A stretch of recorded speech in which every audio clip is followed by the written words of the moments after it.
আজকে আমি এই ফেলে দেওয়া প্লাস্টিকটা দিয়ে কিছু বানাবো। ভাই রে ভাই, ইন্টারনেটে ভিউজ পাওয়ার চক্করে স্যানিটারি প্যাড কেউ ছাড়লো না। কি বানাচ্ছে এইসব? আজকের ভিডিওটা যে খুব একটা ভালো হবে না সেটা তোমাকে প্রথমেই বলে দিই। হ্যাঁ দিদি, আমরা জানি যে তোমার ভিডিও ভালো হবে না।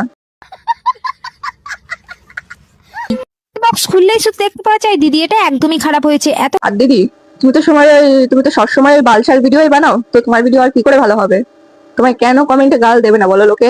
যখন মানুষ খারাপ বলে সত্যিকারের কষ্ট লাগে, তাই মানে এই দুনিয়াতে এত কাগজ প্লাস্টিক থাকতে, বোতল থাকতে, এই মামুনি সরাসরি প্যাডের প্যাকেট কেটে এই ক্রিয়েটিভিটি বানানো শুরু করে দিয়েছে। এদের ক্রিয়েটিভিটি দেখে তো কোম্পানি নিজেই কান্নাকাটি শুরু করে দেবে।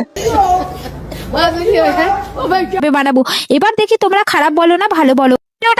এটাকে দেখাতে লজ্জা পায়, আর আমাদের মামুনি ডাইরেক্ট জিনিস বানিয়ে দেখাচ্ছে। আর দিদির কি ট্যালেন্ট, মানে অসাধারণ ট্যালেন্ট। আচ্ছা, এই ট্যালেন্টের জন্য কি তোমাকে অস্কার টস্কার পুরস্কার দেবে নাকি? ভিডিওটা বানানোর কোনো ইচ্ছা আমার ছিল না, কিন্তু ক্রিয়েটিভিটিদের ভিউজের চক করে মাঝে মাঝে এটাও মনে হয় যে এরা প্যারাস্টামল ট্যাবলেটের পাতা কেটে গলার হাড় বানিয়ে পড়ে চলে আসবে।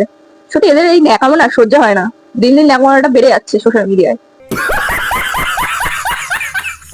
লোকের কমেন্ট বক্সে খারাপ কথা বলে তাদের জন্য এই ভিডিওটা বানাতে হলো। নেক্সট কিন্তু অনেক ভালো ভালো আসবে, সেটা দেখার জন্য সেই প্যাডের প্যাকেট দিয়ে এই মূল্যবান জিনিস বানানো কার কার লাগবে একটু কমেন্টে জানান তো দেখি।